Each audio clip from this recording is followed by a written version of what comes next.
सभापती महोदय, या राज्याचे लोकप्रिय उपमुख्यमंत्री अजितदादा पवार यांच्या शोक प्रस्तावावर बोलण्यासाठी उभा आहे। सभापती महोदय, या सभागृहात बसलो असताना अजितदादा आता येतील, समोर बसलेले असतील, फाईल उचकटत असतात, हे सगळे आपण पाहत असतो आणि आज ते आपल्या दिसत नाहीत। ही भावनाच आपल्या मनाला न पटणारी या ठिकाणी आणि अस्वस्थ करणारी सभापती महोदय। सभापती महोदय, त्या दिवशी मी अटल सेतू पास होत होतो, जिल्हा परिषदेच्या निवडणुकीच्या निमित्तानं रायगडला चाललो होतो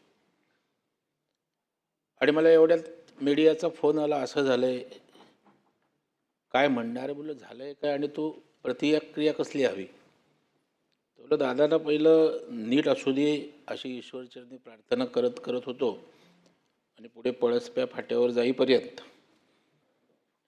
जे काय झालं ते मनाला सुन्न करणारं सभापती महोदय या ठिकाणी होतं। खरोखर एखाद्या माणसाच्या जाण्यानंतर त्याची महती, त्याचं मोठेपण हे आणखी विस्तारित होतं। हे आपण अनेक थोर पुरुषांच्या जाण्याच्या नंतर सभापती महोदय या ठिकाणी पाहिलंय आणि आपण सभापती महोदय नेहमी म्हणतो की त्यांच्या जाण्याने या ठिकाणी मोठी पोकळी निर्माण झाली। हे खरं आहे, कुटुंबावर तर आघात झालाच। या ठिकाणी पोकळी ही कुटुंबात त्या ठिकाणी मोठ्या प्रमाणावर निर्माण झालेले सभापती महोदय, परंतु केवळ त्यांच्या कुटुंबात ही पोकळी निर्माण सभापती महोदय झालेली नसून महाराष्ट्राच्या राजकीय सामाजिक जीवनामध्ये त्या ठिकाणी फार मोठी पोकळी निर्माण झाल्याचं आपण पाहतोय। सभापती महोदय, अजितदादांचं वृत्त समजल्यानंतर संपूर्ण महाराष्ट्र हादरला, सभापती महोदय हळहळला आणि खरं म्हणजे अनेक नेते निशब्द झाले। कोणत्या शब्दात भावना मांडाव्यात हे कोणाला सभापती महोदय त्या ठिकाणी सुचत नव्हतं। परंतु सभापती महोदय, आज अजितदादा आपल्यात नाहीत हे वास्तव स्वीकारण्यापासून सभापती महोदय आपल्याला पर्याय नाही। सभापती महोदय, अजितदादांच्या विषयी बोलत असताना अजितदादांचा एक वेगळा ठसा, एक कामकाजाचा रुबाब या महाराष्ट्रानं पाहिलेला आहे। सभापती महोदय, अजितदादांच्या कामाचा वेग, कामाची गती सुद्धा या महाराष्ट्रानं या ठिकाणी पाहिले आणि त्याच्यामुळे त्यांच्या वेगाबद्दल, त्यांच्या निर्णय क्षमतेबद्दल या ठिकाणी सभापती महोदय या ठिकाणी आपण बोलत असतो। सभापती महोदय, अजितदादांचं जीवन हे केवळ पदापुरतं त्या ठिकाणी मर्यादित नव्हतं, तर त्यांची इफिशियन्सी जी होती, कार्यक्षमता होती, ती ज्या ठिकाणी सभापती महोदय ते असत त्या ठिकाणी एक वेगळा ठसा, आधी गावच्या दूध संस्थेपासून, जिल्हा बँकांपासून, सहकारी साखर कारखाने असो, ते अगदी राज्याच्या मंत्रिमंडळात अर्थमंत्री किंवा उपमुख्यमंत्री म्हणून जिथे काम केलं त्या ठिकाणी बारकाई, नीटनेटकापणा आणि त्या संस्थेला, त्या व्यवस्थेला मोठं करण्याचं काम अजितदादांनी सभापती महोदय या ठिकाणी केलं।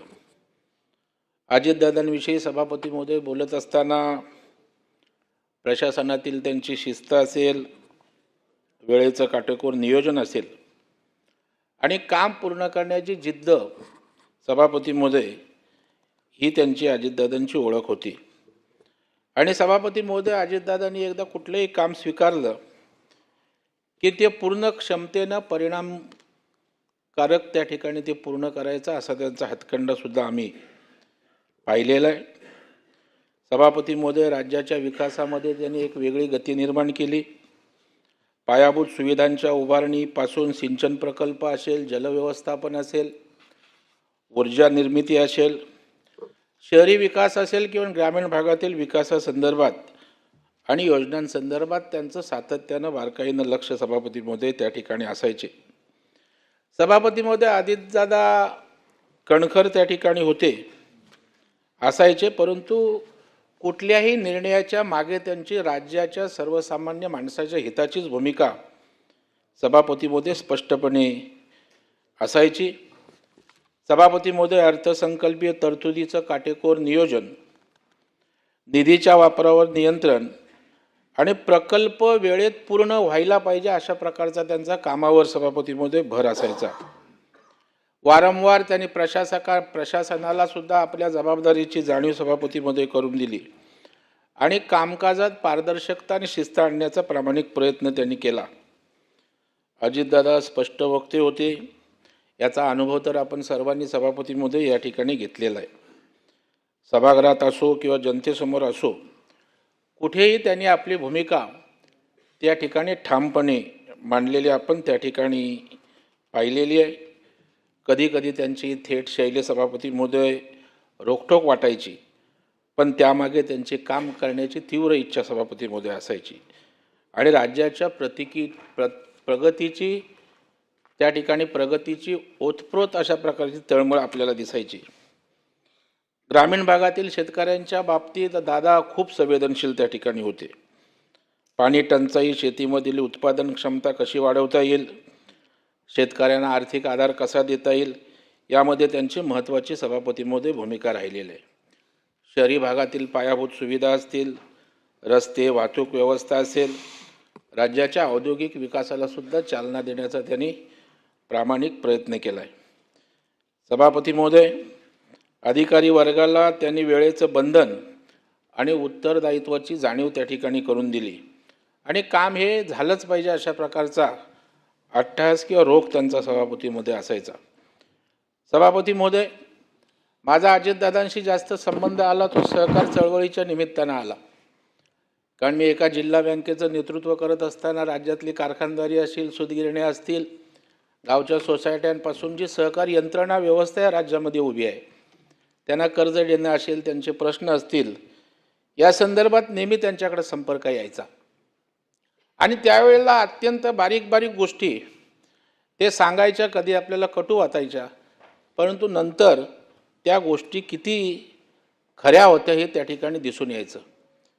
सभापती महोदय, अनेक निर्णय त्या ठिकाणी अजितदादांचे त्या ठिकाणी हे अत्यंत धाडसी आहेत. मी त्यातलं एक उदाहरण सभापती महोदय देतो की मुंबईतल्या गिरणी कामगारांना सभापती महोदय शासनाने घरं दिली. मला वाटतं पृथ्वीराज बाबा तेव्हा मुख्यमंत्री या राज्याचे होते.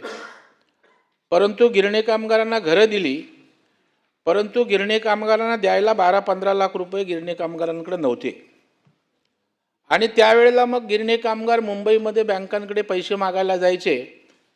परंतु तो गिरणी कामगार निवृत्त झालेला 60 वर्षाच्या वर गेला होता, त्याची रिपेइंग कॅपॅसिटी नव्हती, त्याला जामीनदार नव्हते, तर तो दिलेल्या 12-15 लाखाची परतफेड कशी करणारा प्रश्न त्या ठिकाणी निर्माण झाला होता. आणि मग ते गिरणी कामगार माझ्याकडे आले, मला म्हणाले मुंबई जिल्हा बँकेच्या माध्यमातून आम्हाला हे 12 लाख रुपयाचं त्या ठिकाणी कर्ज द्यावं. आता बँकर म्हणून मलाही ती अडचण होती, परंतु आपलाही स्वभाव त्या ठिकाणी मार्ग काढण्याचा असल्यामुळे, गिरणी कामगारांविषयी एक वेगळ्या संवेदना असल्यामुळे मी त्या ठिकाणी आमच्या बँकेतले सहकारी सिद्धार्थ कांबळे जे तेव्हा उपाध्यक्ष होते माझ्याबरोबर, ते अजितदादांचे जवळचे सहकारी होते, त्यांच्यामार्फत मी दादांची वेळ घेतली आणि दादांकडे गेलो आणि मंत्रालयामध्ये आम्ही बैठक घेतली. त्यावेळेला मी दादांना सांगितलं, दादा आपण गिरणी कामगारांना घरं तर दिलेत, परंतु ते बघत राहणार का त्या घरांकडे? ते घर घेऊ शकत नाहीत कारण त्यांच्याकडे 12 लाख रुपये द्यायला नाही आहेत आणि मी द्यायला तयार आहे. या 7,000 गिरणी कामगार मी जिल्हा बँकेच्या मार्फत त्यांना पैसे द्यायला तयार आहे. आमचं संचालक मंडळ निर्णय घ्यायला तयार आहे. परंतु अशा प्रकारच्या 2 अडचणी त्या ठिकाणी येत आहेत की एक म्हणजे त्यांना त्या ठिकाणी परतफेड कशी करणार हा प्रश्न आहे आणि दुसरा जामीनदार हा प्रश्न आहे. मग म्हणाले प्रवीणराव काय केलं पाहिजे? ते कुणालाही नावाने अगदी असंच बोलायचे. मी म्हटलं दादा 2 पर्याय आहेत. एक म्हणजे त्यांना ते घर त्या ठिकाणी भाड्याने द्यायला परवानगी द्या. दादा बोलले काहीच अडचण नाही, घर भाड्याने दिले तर त्यांना 12-15 हजार रुपये भाडं येईल, म्हणजे घेतलेल्या कर्जाचा हप्ता त्यातनं निघून जाईल. आणि दुसरं को बॉरोवर म्हणजे सहकर्जदार करायला त्या गिरणी कामगाराच्या मुलाला, मुलीला, नातवाला त्या ठिकाणी परवानगी द्या. दुसऱ्या क्षणाला दादांनी बोलले, हो दोन्ही निर्णय करणं आपल्याला शक्य आहे. तशा प्रकारचा जी.आर. त्या ठिकाणी सतेज भाऊ काढला. घर भाड्याने द्यायला गिरणी कामगाराला त्या ठिकाणी त्यांनी परवानगी दिली आणि त्यांच्या नातेवाईकाला जवळच्या कोबॉरोवर करून घेण्याची परवानगी दिली. आज 7,000 गिरणी कामगारांना मुंबई जिल्हा बँकेनं जे काही पैसे दिले ती सर्व दादांनी घेतलेल्या निर्णयामुळे आम्हाला देणं शक्य झालं. आज त्यांनी त्या ठिकाणी घरात राहायलाही गेले आणि त्यांनी कर्जाची 100% त्या ठिकाणी परतफेडी केली. आज गिरणी कामगार मुंबईतल्या वेगवेगळ्या ठिकाणी राहत आहेत. ते दादांनी घेतलेल्या महत्त्वाकांक्षी अशा प्रकारच्या धाडसी निर्णयामुळे त्या ठिकाणी शक्य झाले. सभापती महोदय, राज्यातली साखर कारखानदारी म्हटली की पवार कुटुंब यांच्याशिवाय ती पूर्ण होऊ शकत नाही आणि त्यामुळे साखर कारखाने जेव्हा जेव्हा अडचणीत आले त्या साखर कारखान्या पुनर्बांधणी करणं असेल, त्यांना पुन्हा पूर्जितावस्था देणं असेल, अनेक वेळा त्यांना आरोपाचं धनी व्हायला लागलं. कारखाने लिक्विडेशनमध्ये गेल्यानंतर, विकल्यानंतर त्या ठिकाणी वेगवेगळ्या प्रकारचे आरोपही त्यांच्यावर झाले. तथापि त्याची पर्वा न करता सभापती महोदय या ठिकाणी त्यांनी या सगळ्या कारखान्यांना ताकद दिली. प्रसंगी केंद्रामध्ये गेले, अमितभाई शाह सहकार मंत्री आहेत, त्यांच्याकडून त्यांचा इन्कम टॅक्सचा विषय असेल, त्यांच्या अनेक अडचणी असतील, त्या दूर करण्याचा त्यांनी प्रामाणिक प्रयत्न केला आणि राज्यातली जी काही साखर कारखानदारी आज टिकले जगते त्याच्यामध्ये त्यांचं योगदान महाराष्ट्राला कधीच विसरता येणार नाही. सभापती महोदय, आधुनिक तंत्रज्ञान असेल, इथेनॉल निर्मिती असेल, कोजनरेशन प्रकल्प आणणं असेल, त्याला प्रोत्साहन देण्याची भूमिका दादांनी सातत्यानं घेतली. ऊस उत्पादक शेतकऱ्यांच्या देयकांच्या प्रश्नावर सुद्धा दादांनी स्वतःहून सरकार म्हणून अनेकदा हस्तक्षेप या ठिकाणी केलेला आपण पाहिलं. जिल्हा बँकेंच्या बाबतीत ते खूप सतर्क असायचे.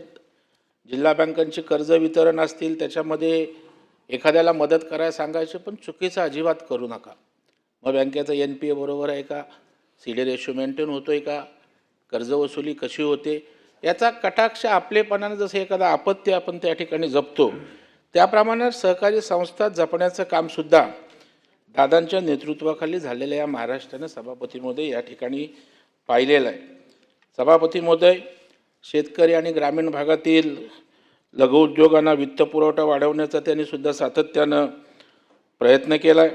ग्रामीण पतसंस्था असतील, बहुउद्देशीय सहकारी संस्थांना प्रोत्साहन देण्याचा विषय असेल किंवा कृषीला पायाभूत सुविधा, प्रक्रिया उद्योगांना सहकार करण्याचा प्रश्न असेल, सातत्याने प्रश्न सोडवण्यासाठी दादांनी त्या ठिकाणी योगदान दिलेलं आहे. आणि सभापती महोदय, हे दादांचं योगदान हा महाराष्ट्र कधी विसरणार नाही.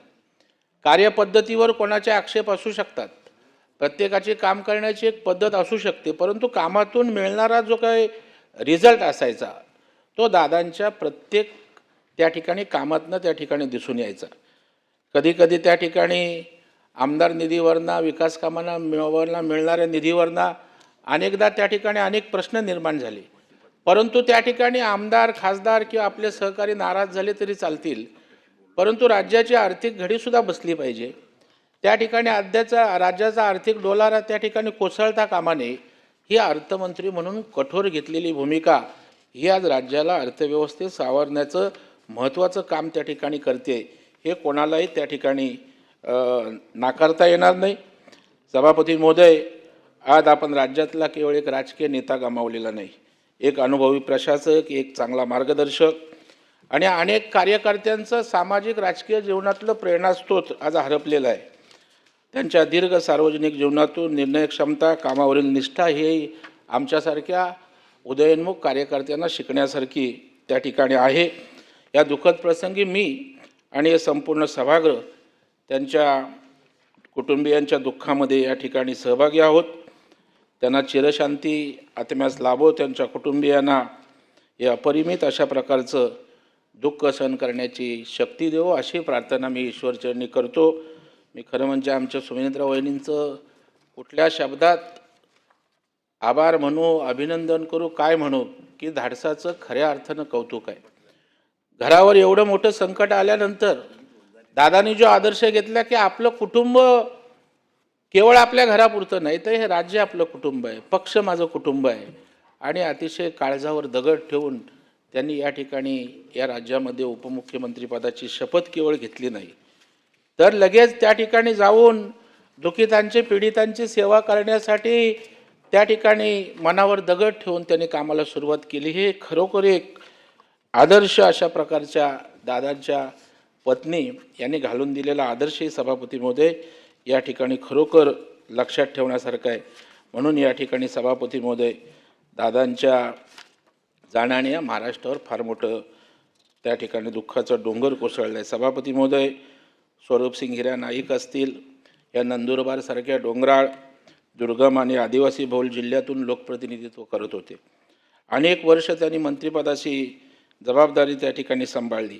आदिवासी समाजाचं जीवन सुखी करण्यासाठी आणि त्यांच्यापर्यंत विकासाची गंगा पोचवण्यासाठी त्यांनी संपूर्ण आपलं आयुष्य सभापती महोदय वेचलं. सन्माननीय अशोक मोडक हे भारतीय जनता पार्टीच्या मुशीत तयार झालेले कट्टर कार्यकर्ते त्या ठिकाणी आपण पाहिलेले आहेत आणि शिक्षण क्षेत्रामध्ये त्यांचं काम आपल्याला कधी सभापती महोदय विसरता येणार नाही. डोंबिवली असेल, ठाणे, रायगड, चिपळूण आणि कोकणातील अनेक संस्थांमध्ये त्या ठिकाणी त्यांनी काम केलं आहे. या सभागृहाच्या माध्यमातून त्यांनी शिक्षक, शिक्षकेतर कर्मचारी आणि एकूणच शिक्षण क्षेत्रातील अनेक प्रश्नांना वाचा फोडल्याचं आपण पाहिलं आहे. कैलासवासी गंगाधर पटणे म्हणजे वृत्तपत्र क्षेत्रातील एक मोठं नाव. प्रिंट मीडिया असेल, विद्यालय असतील, वसतिगृह असतील, वाचनालय असतील आणि ग्रंथालय चळवळीसाठी आयुष्यभर सभापती महोदय त्यांनी काम केलं. गाव ते ग्रंथालय चळवळ राज्यभर रुजावी यासाठी त्यांनी सक्रियतेनं काम केलं. नीलाताई देसाई ज्या शिवसेनेच्या रणरागिणी म्हणून ओळखल्या जायच्या, मला त्यांच्या समेत काम करण्याची अनेकदा संधी आलेली आहे. त्यामुळे आंदोलनं असेल, त्या ठिकाणी एखाद्या प्रश्नावर आक्रमकतेनं बोलणं आणि रस्त्यावर उतरून आंदोलन करणं या ठिकाणी त्यांनी काम केलेलं आहे. निर्वासित हिंदूंच्या व्यथाही त्यांनी सातत्यानं मांडल्यात आणि महिलांना शिवसेनेच्या महिला आघाडीच्या माध्यमातून जोडण्यासाठी शिवसेनेची महिला आघाडीसुद्धा वाढवण्यामध्ये त्यांचा नीलाताईंचा फार मोठा वाटा होता.